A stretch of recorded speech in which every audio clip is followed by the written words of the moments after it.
आपण आता शेवटचा भाग आपला राहिला होता तो आपण पूर्ण करूया.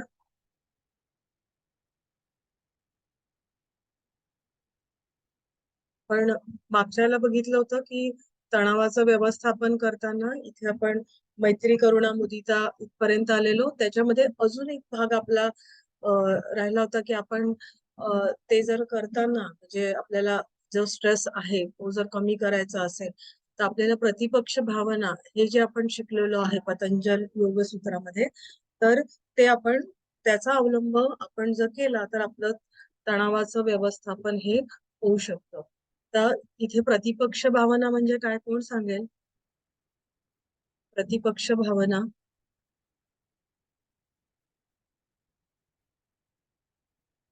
नावामध्येच आहे बघा. प्रतिपक्ष भावना म्हणजे काय? आपला पतंजल योग सूत्रांचा अभ्यास झालेला आहे माझ्या मते पहिल्या 2 पादांचा. कोण सांगताय?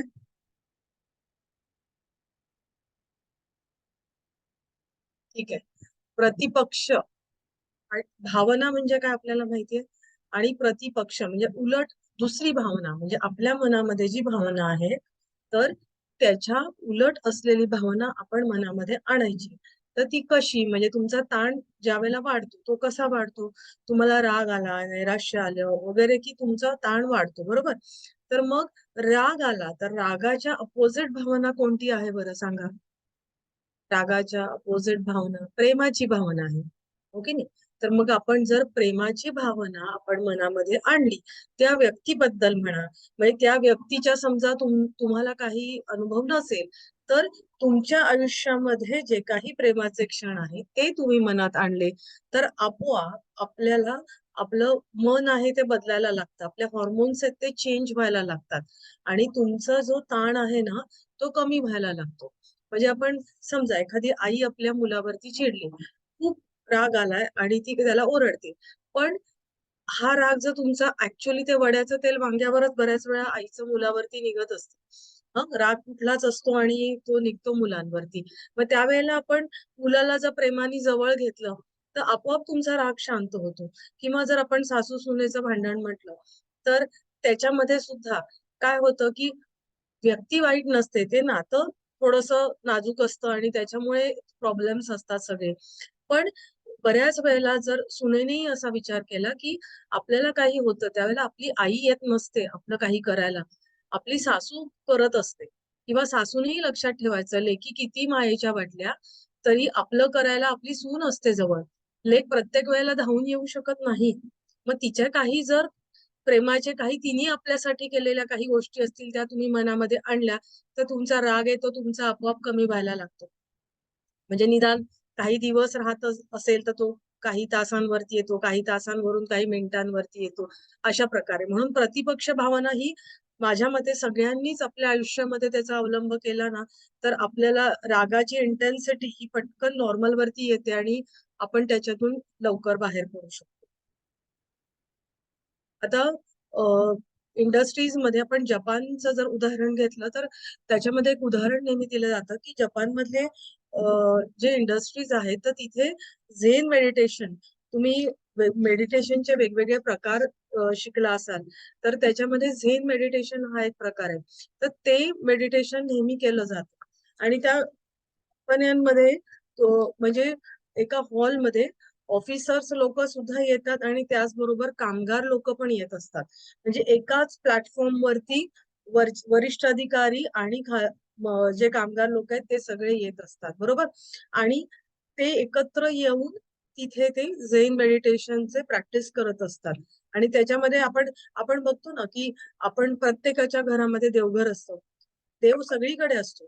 पण तरी आपण आपल्या देवघरात केलेली प्रार्थना आणि ज्यावेळेला आपण मंदिरात जातो, तर त्याचा इफेक्ट एक आपल्याला वेगळा असतो.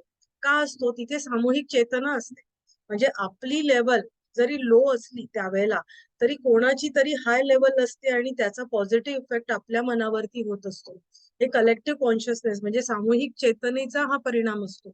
बरोबर? प्रार्थना सुद्धा बऱ्याच वेळेला केल्या जातात. तर त्या एकत्र येऊन प्रार्थना केली तर त्याचा परिणाम हा जास्त असतो आणि त्याच्यावरती खूप सारा रिसर्च केलं गेलेलं आहे. तर हे जे ध्यान केलं जातं तर एका ठिकाणी येऊन ध्यान केलं जातं आणि त्याच्यामुळे काय होतं की आपण जे म्हणतो की कलेक्टिव्ह कॉन्शियसनेस त्याचा परिणाम होतो.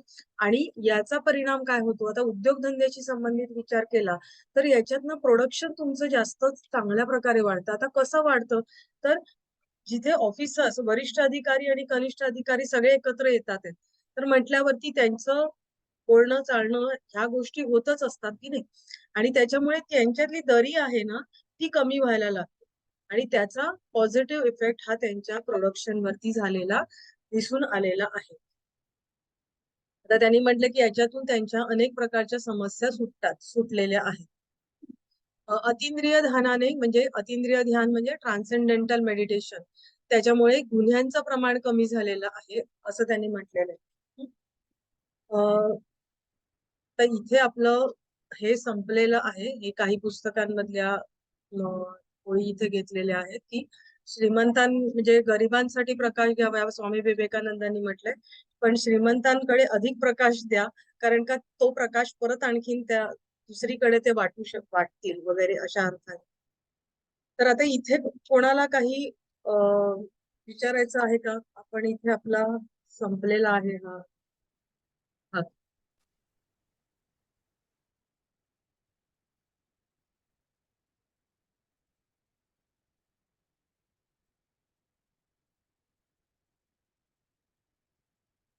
कोणाला काही विचारायचंय?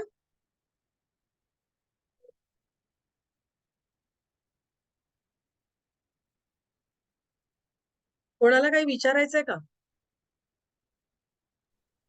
नाही मॅडम. ओके. आपण आता पुढच्या टॉपिक कडे जाऊया. आज पुढच्या महिलांसाठी योग आहे, तर याच्यातला जो पहिलं जे आहे तर ऍक्च्युली स्त्री जननन प्रणाली याच्याबद्दलची माहिती आहे. तर आता इथे मी थोडं स्पष्ट म्हणजे थोडं विस्ताराने दिलेलं आहे, पण एवढं विस्ताराने तुम्ही नाही लिहिलं तरी चालणार आहे, पण तुम्ही थोडं समजून घेण्यासाठी म्हणून मी इथे थोडं विस्ताराने सांगितलेलं आहे. कारण पुढे गेल्यावरती आपण ज्या वेळेला वेगवेगळे महिलांच्या संबंधित रोग ज्या वेळेला समजून घेतो, तर त्यावेळेला ही कशी असते ऍक्च्युअल स्त्रीजनन प्रणाली ही आपल्याला माहित असली तर आपण थोडासा विचार करू शकतो की हे असं असं असतं म्हणून हे असं होतंय. म्हणजे ऍक्च्युअली कोणत्या ऑर्गनला प्रॉब्लेम झालाय, मग ते ऑर्गन कुठे आहे, तर ते आपल्याला सगळ्या गोष्टी माहिती पाहिजे. आता आपण महिलांसाठी योग आपण बघतो आहोत. तर आता मी डॉक्टर नाहीये, पण मी माझ्यापर्यंत मला जेवढी माहिती मिळालेली आहे तेवढी मी आणलेली आहे. जर इथे कोणी डॉक्टर्स असतील तर ते नक्की माझं काही चुकलं तर शेअर करू शकतात, सांगू शकतात. आहेत का इथे आपल्याकडे कोण डॉक्टर्स? हो मॅडम.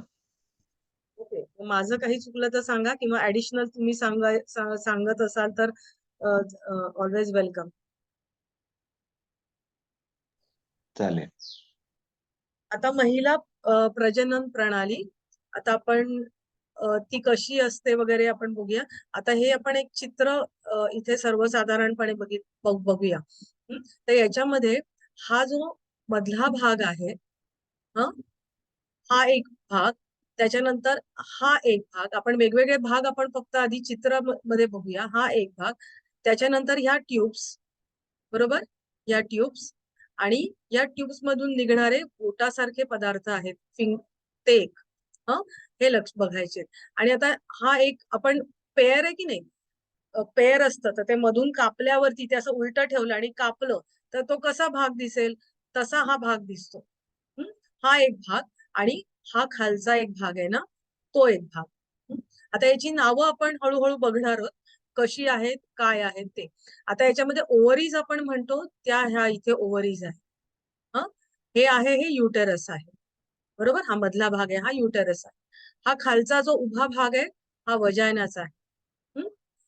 आणि हे वजायना आणि हा मधला जो याला जॉईन करणारा भाग आहे त्याला हे इथे सर्विक्स म्हटलं जातं. हा इथे पांढरा हा भाग मधला जो दिसतोय ना त्याला सर्विक्स म्हटलं जातं. हे अंडाशय किंवा ओव्हरी आहे. ह्या ज्या ट्यूब्स दोन्ही बाजूला दिसतात आहेत, या बाजूला आणि या बाजूला, ही बाहेरून कशी दिसते हे इकडे दाखवलेलं आहे. आणि आतून जर ओपन केली म्हणजे सेक्शन घेतला उभा, तर तो कसा दिसेल तर तो हा इथे दाखवलेला आहे. तर ही अशी ट्यूब सारखी आहे, त्याला फॉलिपियन ट्यूब असं म्हणतात. बऱ्याच वेळेला तुम्ही ऐकलं असेल की नळीमध्येच गर्भ होता किंवा काय, तर ह्या ट्यूब मध्ये कधी कधी हे फलित होतं आणि इथे गर्भ तयार होतो. आणि इथून हे जे बोटासारखे प्रोजेक्शन्स आहेत त्याला फॅम्ब्रिये म्हणतात. आणि ह्या ओव्हरीज आहेत. आणि ह्या ओव्हरीज ह्या ह्या वेगवेगळ्या लिगामेंटनी इथे बघा, तर ह्या अशा काय म्हणूया हँगिंग असतात. आणि त्या आपण झोपाळा कसा ताणून धरलेला असतो ना, दोऱ्यांनी बांधलेला असतो, तसा हा दोऱ्यांनी वेगवेगळ्या म्हणजे जे लिगामेंट असतात त्यांनी या बाजूला किंवा मागच्या बाजूला असा तो हँग झालेला असतो. आणि ह्या इकडे बाहेरचा भाग आहे. आणि इथून हा वजायना आणि इथून हे गर्भाशयाचं ओपन हे इथे सर्विक्स मध्ये होत असतं. हे गर्भाशयाचे त्याला 3 थर असतात. आपण कोणते ते आपण आता बघणार आहोत. आणि हा आतला जो भाग आहे की इथे ते आपण म्हणूया की गर्भाशयाच्या आतल्या भागामध्ये बाळ जन्माला येत असतं. आता स्त्री प्रजनन प्रणाली बीजांड तयार करण्यासाठी असते.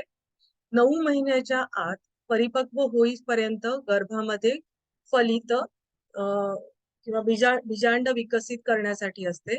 नंतर बाह्य जगामध्ये ते वितरित केलं जातं. म्हणजे आधी ते 9 महिन्याच्या आत गर्भामध्ये ते असतं आणि नंतर मग ते बाह्य जगामध्ये ते येतं. आता याचे ऍक्सेसरी भाग कुठले, तर स्तनग्रंथी. तर 1.5 वर्षापर्यंत मुलाच्या पोषणासाठी म्हणजे आईच्या दुधावरती त्याचं पोषण होतं, तर ते दूध असतं ते स्तनग्रंथी मार्फत येतं. ऍक्च्युअल जे काही म्हणजे गर्भ तयार होतो त्याच्यामध्ये स्तनग्रंथींचं कार्यभाग काही नसतो, पण ते बाळ जन्माला आल्यानंतर मात्र त्याच्या पोषणासाठी असतो. तारुण्य, गर्भधारणा, स्तनपानाचा कालावधी आणि रजोनिवृत्ती. आता ह्या जर आपण बघितल्या तर ह्या स्त्रीच्या आयुष्यातले हे महत्वाचे टप्पे आहेत. की तारुण्य, गर्भधारणा होते तो भाग, मग त्याच्यानंतर स्तनपानाचा कालावधी आणि त्याच्यानंतरचं रजोनिवृत्ती. तर पुनरुत्पादक अवयवांच्या कार्याचे नियमन करण्यासाठी हॉर्मोन्सची मोठी भूमिका असते. एखादं अगदी म्हणजे कोणी काय बोललं का?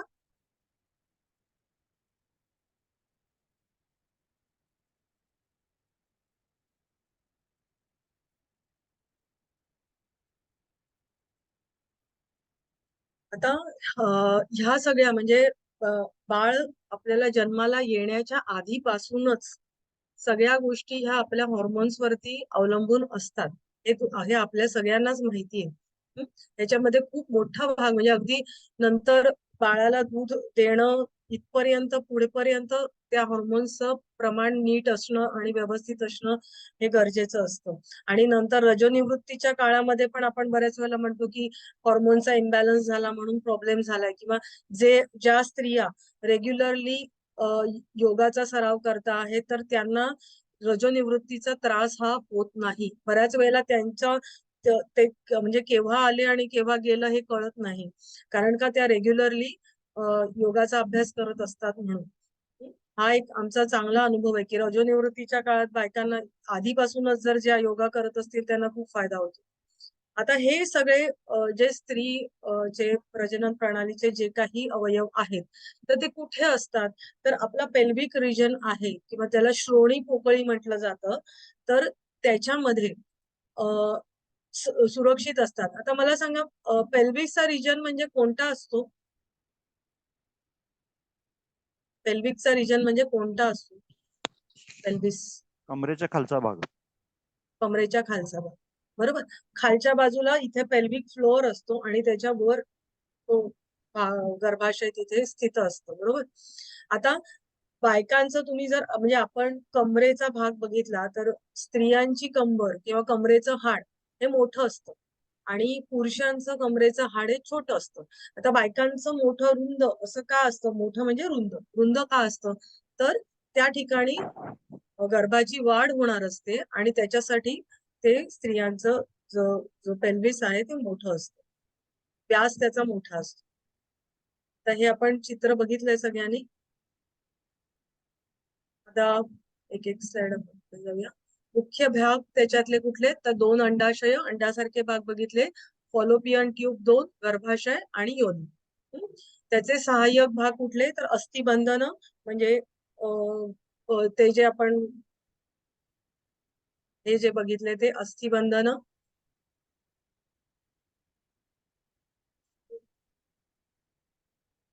नंतर वल्वा, स्तनग्रंथी, पिट्युटरी ग्लँड, हायपोथॅलॅमस. कारण का हॉर्मोन्स चं सिक्रेशन त्यावेळेला हवं असतं, त्यामुळे तिथून निघणाऱ्या हॉर्मोन्सचा परिणाम हा आपल्या डेली आपल्या मेन्सेस येतात तेव्हा सुद्धा त्याच्यामध्ये त्यांचा कार्यभाग खूप मोठा असतो. आता अंडाशय किंवा ओव्हरी हा आपण भाग बघितला, हा अंडाशय किंवा ओव्हरीचा हा भाग आहे, ह्या दोन आहेत. बदामाच्या आकाराच्या या 2 रचना आहेत. यापैकी प्रत्येक महिन्याला गर्भधानासाठी म्हणजे फर्टिलायझेशन होण्यासाठी एक बीजांड तयार होत असतं. बीजांड म्हणजे ओवम. तर ह्या बीजांड प्रणालीमध्ये हे बीजांड आहे तर ते 3 ते 4 दिवस जिवंत राहतं. म्हणजे ते ज्या वेळेला तयार होतं त्याच्यानंतर ते 3 ते 4 दिवस तयार राहतं आणि जर त्या वेळेला गर्भधान झालं नाही तर ते विघटित होतं किंवा डिसइंटिग्रेट होतं.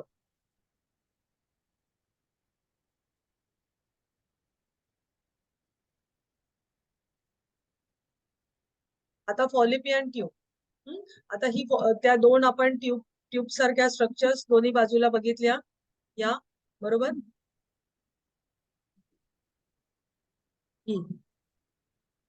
तर याला म्हणतात हे फॉलिपियन ट्यूब याच्यामध्ये आहे, दोन्ही साईडला असतात.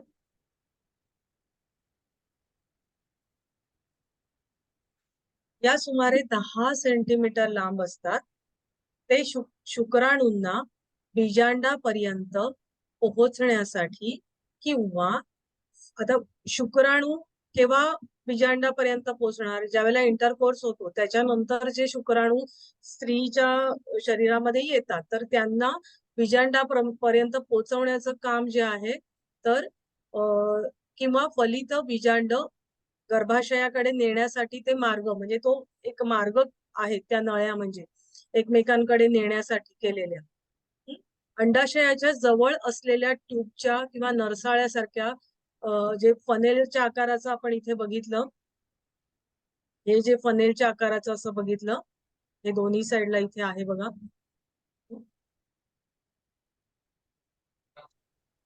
तर त्याला इन्फंडिब्युलम असं म्हणतात. इन्फंडिब्युलम अनेक बोटांमध्ये किंवा फिम्ब्रिये म्हणजे फिम्ब्रिया नावाच्या प्रक्षेपणांमध्ये संपतो. म्हणजे ऍक्च्युली हे जे आहेत ना, हा जो भाग आहे याला इन्फंडिब्युलम म्हणतात आणि तो संपतो कसा म्हणजे त्याचं एंड कसं असतं तर बोटांसारखे प्रोजेक्शन्स त्याला असतात. तर त्याला फिम्ब्रिया असं म्हटलं जातं. ह्याने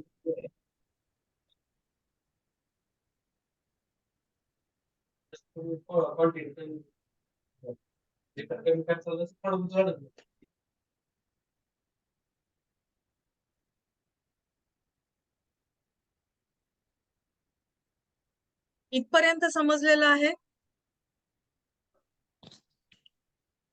हो समजलं. आपण ह्या ओव्हरीज आहेत, नंतर या इथून ह्या फॉलिपियन ट्यूब्स आहेत, याचा जो शेवटचा भाग आहे तर तो बोटांच्या आकारासारखा असतो, या नरसाळ्यासारखा आकार असतो. आणि बीजांड याच्यातून ह्या फॉलिपियन ट्यूब मधनं याचा प्रवास हा होत असतो. आता गर्भाशय, गर्भधारणेच्या दरम्यानमध्ये फलित बीजांडांचे रोपण किंवा इम्प्लांटेशन आपण त्याला म्हणतो. तर या फलित बीजांडांचं रोपण करण्यासाठी आणि गर्भाच्या पुढील विकासासाठी हे ठिकाण आहे. म्हणजे गर्भाशयाचा हा भाग जो आहे तर हा कशासाठी आहे, तो जे गर्भधारणा आपण जी होते तर तिथे जे गर्भ तयार होतो तर आणि पुढे तो विकसित होण्यासाठी त्याला जी जागा लागते तर तो भाग म्हणजे गर्भाशयाचा भाग. आता ते कुठे असतं तर शारीरिक दृष्ट्या ते मूत्राशय आणि गुदाशयाच्या मध्यभागी असतं, मध्ये स्थित असतं आणि जी पेल्विक कॅव्हिटी आहे किंवा श्रोणी पोकळी आहे त्याच्यामध्ये असतं. तर गर्भाशयाची स्थिती कशी असते या श्रोणी पोकळीमध्ये, तर अँटीव्हर्टेड योनीच्या संदर्भात म्हणजे योनीच्या त्या पुढच्या बाजूला असतं आणि गर्भाशयाच्या संदर्भात ते मागच्या बाजूला असं असतं.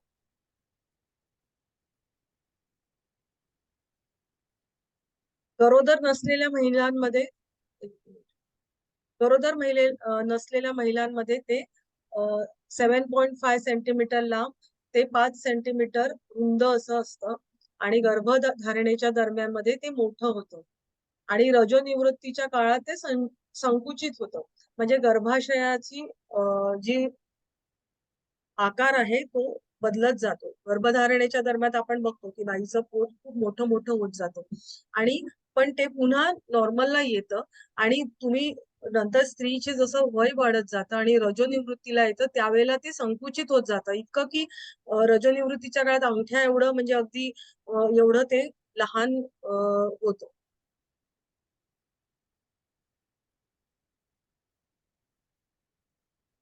गर्भाशयाचे 3 भाग असतात. तर हे ऍक्च्युली मी असं सगळं लिहिलं नाही तरी चालणार आहे, पण इथे समजून घेऊया. फंडस म्हणजे वरचा घुमटासारखा भाग,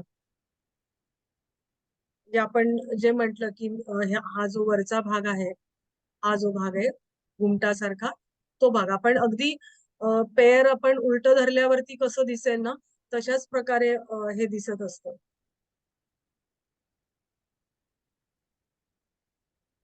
नंतर शरीर किंवा बॉडी जो मधला भाग आहे तो की जिथे बाळ आपल्याला असतं ते मधला जो भाग आहे तो, आणि सर्विक्स किंवा ग्रीवा, तर तो खालचा भाग हा अरुंद भाग आहे की जो भाग योनीमध्ये उघडत असतो. म्हणजे हा झाला वरचा भाग फंडस, हा झाला मधला भाग बॉडी ज्याला म्हणतात ते, आणि हा जो खालचा भाग आहे तर हा भाग सर्विक्स मध्ये किंवा योनीमध्ये उघडतो.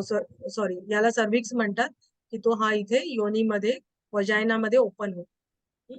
फंडस, बॉडी आणि हे सर्विक्स असे हे 3 भाग आहेत. हा खालचा भाग आहे, हा वजायनाचा भाग आहे.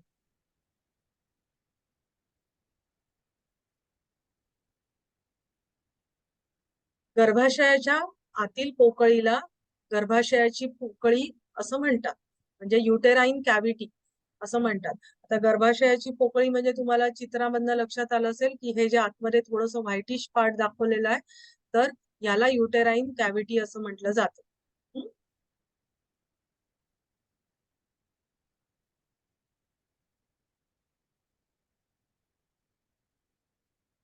गर्भाशय ग्रीवामध्ये अरुंद कॅनाल असतो किंवा कालवा असतो जो अंतर्गत इंटरनल ओएस द्वारे गर्भाशयाच्या पोकळीमध्ये उघडतो. अरुंद कॅनाल जो आहे तर तो बाह्य ओएस द्वारे योनीमध्ये बाह्य ओएस द्वारे उघडतो. आता हे तुम्ही नाही लक्षात ठेवलं तरी चालणार. आता या गर्भाशयाच्या भिंतीमध्ये 3 स्तर असतात. तर कुठलीही गोष्ट तुम्ही धरली तर म्हणजे हार्ट म्हणा किंवा कुठल्याही भागाचं 3 जर थर असतील, तर जो आउटर थर म्हणजे आउटर काय म्हणूया कव्हरिंग जे असतं, तर त्याला पेरी हा शब्द वापरलेला असतो.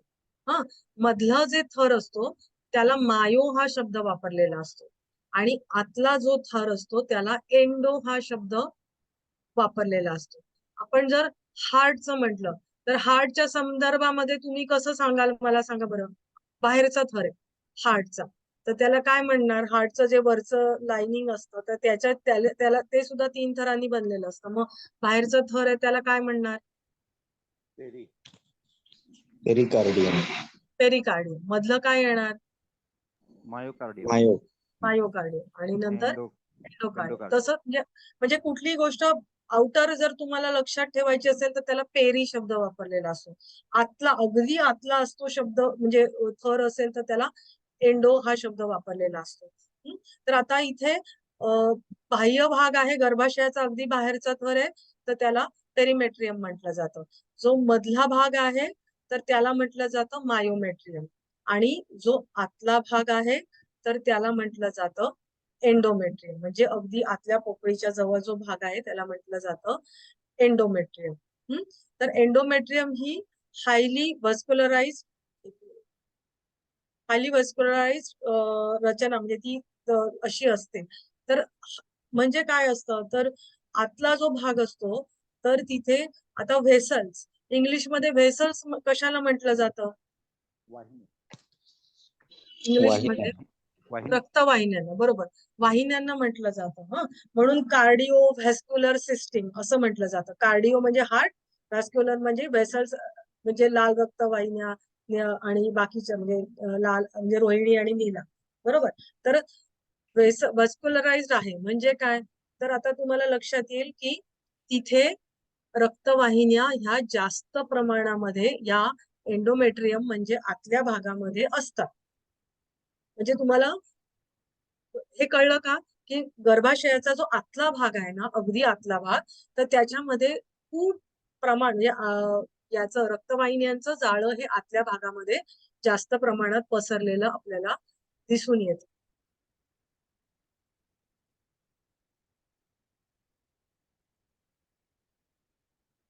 योनी किंवा वजाइना हा ट्युब्युलोमस्क्युलर कॅनल आहे, जो 10 आता ट्युब्युलो म्हणजे काय, की ट्यूब सारखा आहे आणि मस्क्युलर आहे. आणि कॅनल म्हणजे काय, एखादी ती काय म्हणूया कालवा, आता मराठीत त्याचं कालवा म्हटलं जातं, पण इंग्लिश मधले शब्द आपल्याला समजतो. ट्यूब सारखा जो भाग आहे तर तो कसा आहे, तर तो 10 सेंटीमीटर इतका असतो, की जो गर्भाशयाच्या मुखापासून ते शरीराच्या बाहेरील भागापर्यंत पेरिनियम पर्यंत जातो. तर म्हणजे आता हा जिथे आपण म्हणूया की शरीर आणि आपल्या स्त्री आणि पुरुषाचा संबंध येताना जो भाग आपण तिला किंवा टेस्टिंग साठी जो वापरला जातो तो भाग तुमच्या लक्षात येईल की तो जो ट्यूब सारखा जो भाग आतमध्ये, त्याला इथे योनी किंवा वजायना आपण म्हणतो. तो साधारण 10 सेंटीमीटर इतका लांब असतो. आता तो कशासाठी आहे, तर मासिक पाळी, शुक्राणू आणि बाळ बाहेर येण्यासाठीचा हा मार्ग आहे. म्हणजे शुक्राणूंचं आत जाणं आणि पिरियड्स आपले ज्या वेळेला होतात तर त्यावेळेला डिस्चार्ज बाहेर येण्यासाठी तो भाग त्याचा तो मार्ग आहे. तारुण्यापूर्वी तिथे काय असतं, तर हायमेन नावाचा एक पातळ थर असतो, त्याच्याने ते बंद असतं. आणि मग म्हणजे पूर्वीच्या काळी काय म्हणूया कौमार्य आहे की नाही त्याचं टेस्टिंग केलं जायचं. ते याच्याद्वारे केलं जायचं की तिथे जर हायमनचा तो पातळ पडदा असेल तर तिचा म्हणजे ती कुमारी आहे असं.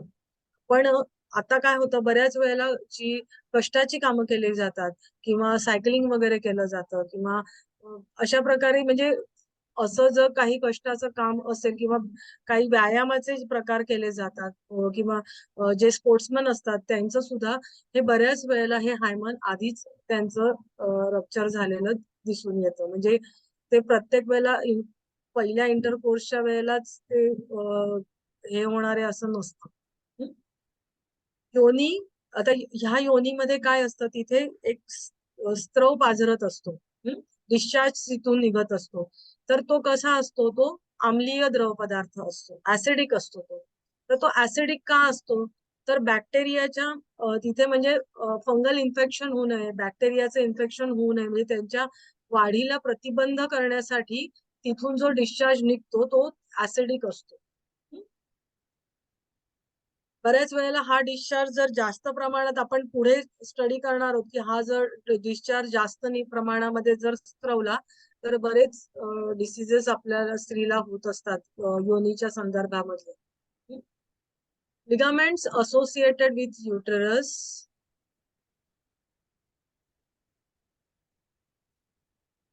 अँड ओव्हरी, गर्भाशय आणि अंडाशयाशी संबंधित असलेले अस्थिबंधन.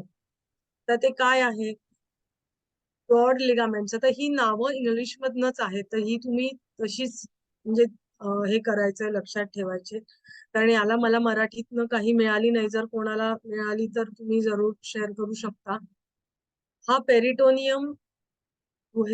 पेरिटोनियमचा दुहेरी पट आहे जो गर्भाशय आणि अंडाशयाला जोडलेला असतो. आता ही आपल्याला नावं आपल्याला लक्षात, चित्रानुसार आपल्याला लक्षात येतात आहेत. गर्भाशय म्हणजे मधला भाग आणि अंडाशय ओव्हरीज तर ह्यांना जोडणारा जो काही भाग आहे तर त्या लिगामेंट्स त्याला ब्रॉड असं म्हटलं जातं.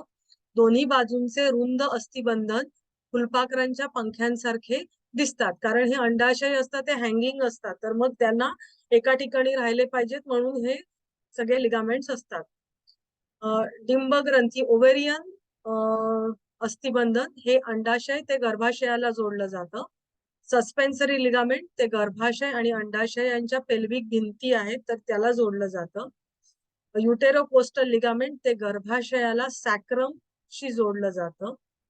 तर हे कुठे कुठे आणि त्याची नावं त्या संदर्भात आहेत. राऊंड अस्थिबंधन तर ते रुंद अस्थिबंधन आहे, ते 2 पटांमध्ये स्थित असतं. ते फॉलिपियन ट्यूबच्या खालच्या भागापासून, आपण ज्या ट्यूब्स बघितल्यात ना, तर त्याच्या खालच्या भागापासून निघतं, खालच्या दिशेने निघतं आणि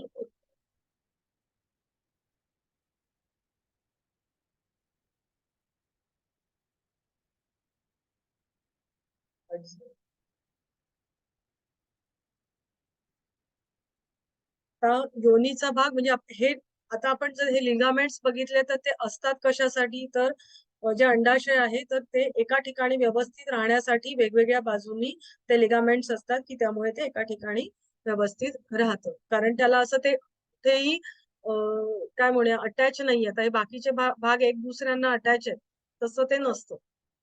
आता योनीचा भाग म्हणजे आपण बघितला या चित्रामध्ये, हा जो भाग आहे खालचा, हा वजायनाचा हा भाग आहे.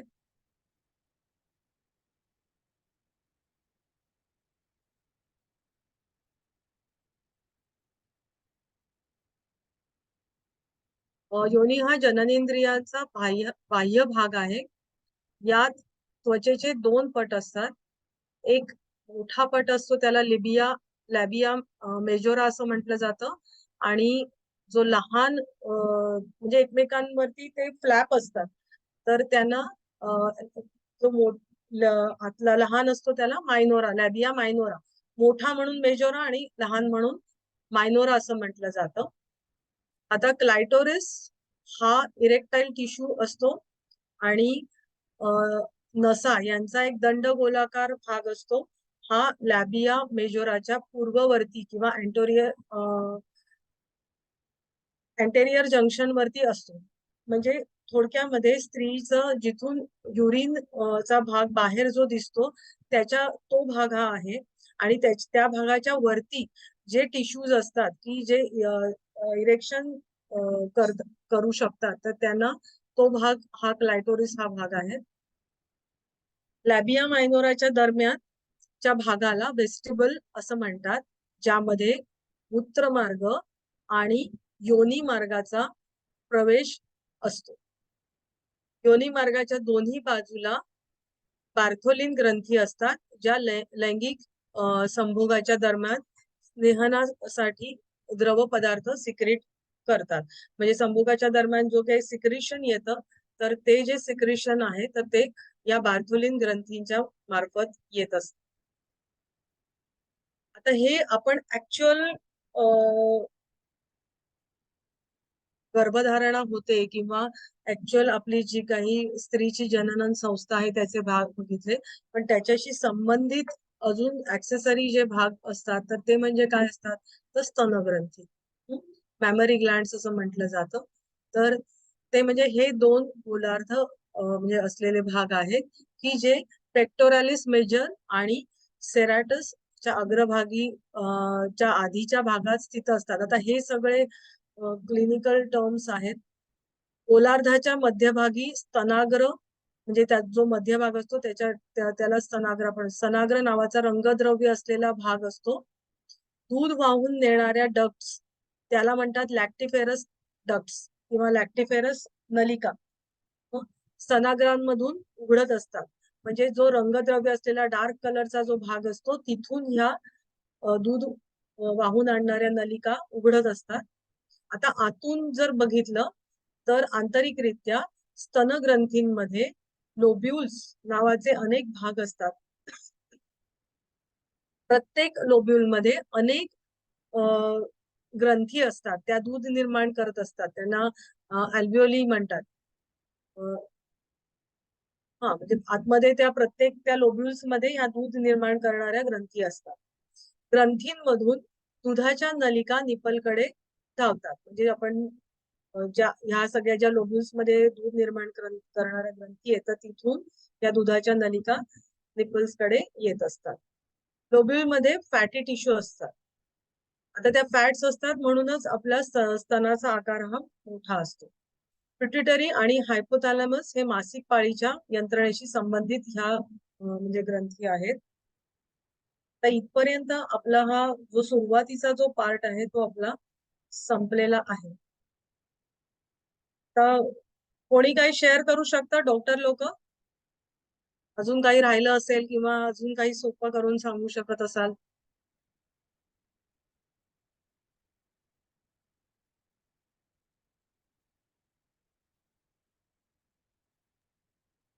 नाही मॅडम, खूप सोपं तुम्हीच सांगितलं. प्रयत्न केलाय. हॅलो. हा मला एक असं विचारायचं होतं की परीक्षेमध्ये प्रश्न जो आलेला एक आहे. हॅलो. हा बोला ना. हा, ऐकू येते का? हॅलो. हो हो तर तो परीक्षेमध्ये एक प्रश्न आला होता की महिलांचे जे शारीरिक हे आहेत, म्हणजे अडचणी किंवा शारीरिक काही रोग होतात, त्यांना त्याच्यासाठी योगाचा कसा कसा उपयोग करता येईल अशा पद्धतीचा एक प्रश्न आला होता. म्हणजे आमच्या ते असेसमेंटसाठी. ते आपलं मी ते सगळं आता घेणार आहे. सगळंच ते आपल्या लाईनीने येणार आहे. पण काय आहे माहितीये, आता जसं आपण उद्योगधंद्यांचं आपण बघितलं की उद्योगधंदा आणि योग, तर तुम्हाला प्रश्न आहे ना की उद्योगधंद्यामध्ये कसा काय योगाचा सहभाग तुम्ही करून घेऊ शकता, हो की नाही? तर हो. त्याच्यासाठी आधी उद्योगधंदा काय म्हणजे काय हे तुम्हाला माहिती पाहिजे असतं, हो की नाही?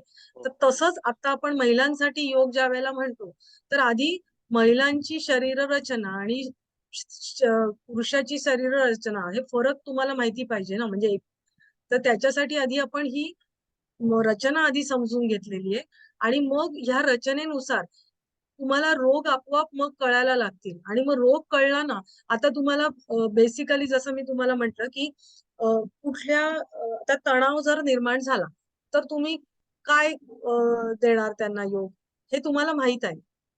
बरोबर आहे की नाही? बरोबर आहे. मी काय म्हणते तुमच्या लक्षात येते? तुम्ही फक्त ह्याच पेपरचा विचार करू नका.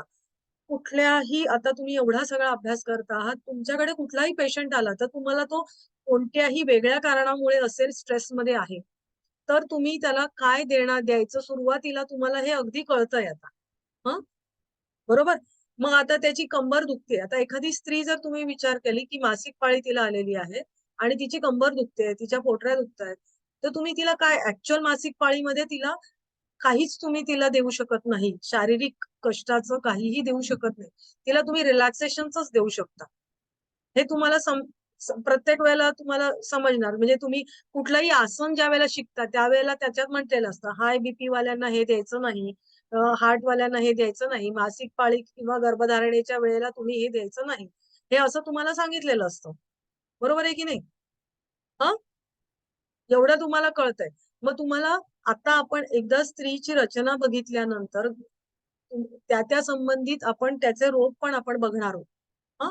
आणि मग त्या रोगाशी संबंधित आपण ऍक्च्युअल आता जर म्हणजे आता समजा मगाशी मी म्हंटल की जर त्याला एखाद्या स्त्रीला व्हाईट डिस्चार्ज येतोय, श्वेतप्रदर ज्याला म्हटलं जातं, व्हाईट डिस्चार्ज येतोय, तर तुम्ही ऍक्च्युअल त्याला आपण डॉक्टर नाहीये, हो की नाही? पण ते बॅक्टेरियल इन्फेक्शन ट्रीट करायला तिला डॉक्टरकडेच जावं लागणार आहे. पण त्याच्यानी तिला जो काही मानसिक त्रास होत असेल किंवा तर त्याला तुम्ही काहीतरी ट्रीट करू, म्हणजे कुठे योग अप्लाय होऊ शकतं आणि कुठे नाही, हे आपण आता बघत जाणार आहोत. बरोबर? येते लक्षात? मग आता जर बाळंतीण बाई असेल, तर मग एखादी जर गर्भधारणा झालेली बाई, तर तिने पहिल्या 3 महिन्यामध्ये काय नाही काय करायचं, पुढच्या ह्याच्यात काय करायचं, त्याच्या पुढच्या काय याच्यात करायचं, ते आपण बघणार आहोत. बरोबर? मेनोपॉज मध्ये रजोनिवृत्ती येते. मग त्यावेळेला स्ट्रेस असतोच बायकांना. मग तुम्ही काय द्याल? मग त्यावेळेला त्यांची कंबर वगैरे दुखत असतेच. मग तुम्ही काय द्याल? मग कुठली आसनं द्यायची कंबर दुखते तर? म्हणजे असा विचार करायचा. मनाचं जर तुमचं म्हणजे हे अगदी सोपं आहे. हे जर तुम्हाला योग साधना देणं, फक्त तुम्ही ना तुम्हाला त्याचा काय म्हणूया की कशावरती काय योग्य प्रकारे अप्लाय केलं जातं हे तुम्हाला माहित पाहिजे, की ध्यानधारणा केव्हा अप्लाय करायची, योगनिद्रा केव्हा अप्लाय करायची. म्हणजे एखादं डिप्रेशनचं हे आहे आणि त्याला तुम्ही त्राटक द्याल का? नाही देऊ शकत डिप्रेशनच्या माणसाला. बरोबर? त्याला ध्यान तुम्ही द्याल का? तो अजून डिप्रेस्ड व्हायला लागेल. कारण तोच विचार त्याच्या मनामध्ये येत जाईल. आपण जसं ध्यानामध्ये एक विचार करतो. मग तसं आपण म्हणजे तशा दृष्टीने तुम्ही जर कुठल्याही म्हणजे आता हे महिलांसाठी योगचंच मी म्हणत नाहीये. कुठल्याही रोगाच्या संबंधित विचार केला तर तुम्ही आरामात तुम्ही कुठली योग साधना देऊ शकाल हे तुम्हाला कळेल. त्याच्यासाठी तो रोग आधी आहे म्हणजे काय आहे हे माहिती पाहिजे. म्हणजे हार्ट अटॅक आला म्हणजे काय झालं हे तुम्हाला माहित पाहिजे. बरोबर? किंवा एखाद्या हाय ब्लड प्रेशर आहे म्हणजे काय? थायरॉइड झालाय म्हणजे काय? स्त्रियांच्या बाबतीमध्ये स्त्रियांचं मेनोपॉजचा प्रॉब्लेम आहे म्हणजे काय झालेलं असेल. मग ते आधी तुम्हाला सिम्प्टम्स म्हणजे आधी ते वाचताना थोडं बोर वाटतं, पण त्याचा अभ्यास जर असेल तर तुम्ही त्याचं प्रिस्क्रिप्शन देऊ शकता. जसं डॉक्टरला आपण डॉक्टरकडे गेल्यावरती मला हे झालंय, अमुक-अमुक झालंय असं तो तो सगळं सांगतो. त्याच्यावरती डॉक्टर ठरवतो, की त्याला बाबा हे झालेलं आहे आणि मग तो त्याच्यावरची औषधं लिहून देतो. त्याला कारणं आणि हे समजल्यावरती रोगाचं निदान झालं, की तो औषधं देऊ शकतो. बरोबर आहे की नाही? तसंच आपलं आहे. योग साधना ही ठराविक प्रकारची आहे, पण त्याचं मॉडेल बनवून आपल्याला त्याला द्यायचंय. त्याच्यासाठी तो रोग नक्की काय आहे, की कोणत्या लेव्हलला आहे, हे आपण माहिती करून घेणार आहोत. तर आता तुम्ही जे म्हटलत ना, तर त्याचा आपण पुढच्या लेक्चरपासून आपण त्याचा अभ्यास करूया. कारण आता हे एवढं संपवूया. मला वाटलं हे फार थोडं बोजड होईल म्हणून मी इथपर्यंतच संपवलं. चालेल. अजून कोणाला काही विचारायचंय? ते आम्हाला जरासं त्याचे काहीतरी माहिती पत्रक वगैरे किंवा माहिती वगैरे पाठवून द्या. म्हणजे आम्हाला जरा ते असाइनमेंट लिहायला कशाची, बरं पडेल. कशाची, की कशाची? आता महिलांसाठी जो योग आहे किंवा महिलांच्या शारीरिक विकारांसाठी काय, मग त्याची एक माहिती किंवा पुस्तक किंवा पीडीएफ किंवा असं काहीतरी असेल एखादं तुमचं, तर ते पाठवलं पुस्तकं म्हणजे तुम्हाला आम्हाला ते भरपूर मिळतील. एक सांगू ऑनलाईन तुम्हाला पुस्तकं भरपूर मिळतील. याच्यामध्ये तुम्ही जर बिहार योग संस्थेची जर त्यांचं एक हे ते डाउनलोड करून घेतलं ना BSYचं, तर त्यांची पुस्तकं तुम्हाला डाउनलोड करू शकता तुम्ही मोबाईलमध्ये सुद्धा. नाही कसं होतंय आता महिलांसाठी जो योग आहे त्याच्यावर एकच प्रश्न येतो आपल्याला फक्त आम्हाला. तेवढे सगळ्यावरती एकच प्रश्न येणार आहे. हा मग एका प्रश्नासाठी सगळं ते पुस्तकं डाउनलोड प्रत्येक विषयाचे करत बसायचं म्हणजे ते कठीण काम होतंय ना. हो. पण त्यापेक्षा मग आता तुमच्याकडनं काय महिलांसाठी ऐका, महिलांसाठी योगमध्ये सुद्धा किती वेगवेगळे प्रश्न आहेत ते तुम्ही बघा. म्हणजे आपल्याला कन्सर्न आम्ही आता जे प्रश्नपत्रिका जर पाहिल्या, तर महिलांच्या शारीरिक तक्रारींसाठीच काय योगाचा अभ्यास आहे तेवढाच मग फक्त तेच जास्तीत मी जास्त तुम्हाला आहे. सांगते, आपण आता पुढच्या लेक्चर पासून महिलांच्या शारीरिक तक्रारी, त्यांना होणारे रोग, ते सगळं आपण घेणार आहोत. मग त्याचं मटेरियल जर अगोदर टाकता आलं तर बघा म्हणजे आम्हाला वाचता पण येईल आणि त्यानंतर आम्हाला असाइनमेंट पण लिहिता येतील त्याच्या संदर्भात. नोट्सच द्या मॅडम, नोट्स. मी तुम्हाला माझ्याकडच्या नोट्स आहेत ना, त्याचंच मी तुम्हाला इथे हे देणार आहे. त्याचाच फोटो काढून इथे देणार आहे, की तुम्ही ते डायरेक्ट ते तुम्ही घेऊ शकता.